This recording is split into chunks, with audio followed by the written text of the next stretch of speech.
Hey there, good morning everyone. Thursday, the 22nd of June, 2023.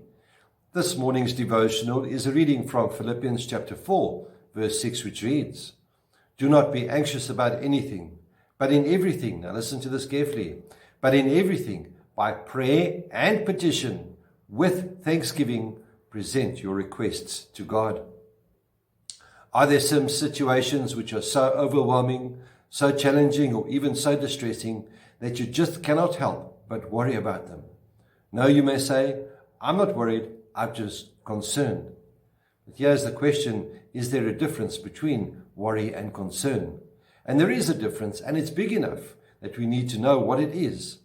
So without downplaying it all, we find ourselves worrying about something at some stage in our day, be it the outcome of a decision or even the weather. Yes, you do get people who fret about the weather. But Scripture makes it clear that it is not good to worry because it shuts God out of the situation, almost as though everything must depend on you to sort out. That's why the New Testament almost always follows the "do not worry about this" with links to instead pray about this. When you believe the God who laughs at the difficult and does not pay any attention to the word impossible can change the situation which is upsetting you, the scale shifts from worry to concern. From a biblical perspective, the difference between worry and concern has to be looked at in the context of how you face trouble rather than specific words.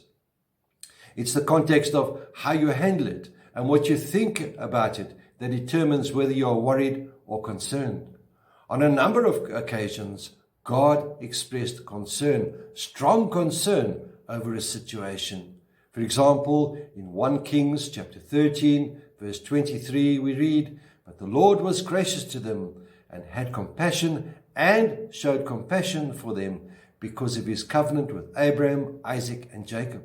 And we also find the prophet Ezekiel in Ezekiel chapter 36, verse 21, he records, "I had concern for my holy name, which the house of Israel profaned among the nations where they had gone." So God doesn't worry. Concern leads to positive action. But worry doesn't consider the fact that there is no situation which God cannot reverse. Both Jesus and then Paul had a lot to say about worry.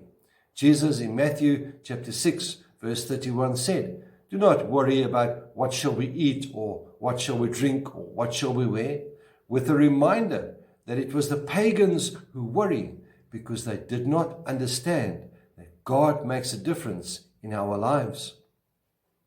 So, the bottom line between worry and concern is how you position God in relationship to your trouble. Shut him out and you worry, and you had better worry too. Put God between you and your problem and you have concern. But the problem is not hopeless because God is our hope. My dear friends, God always makes the difference. Jesus was right when he said, "Therefore, do not worry about tomorrow, for tomorrow will worry about itself. Each day has enough trouble of its own." Wow. So we need to stop borrowing from tomorrow and adding on today. Rather deal with today's issues as they come. May the Lord be with you. May he bless you. May he cause his face to shine upon you and be with you always. Goodbye.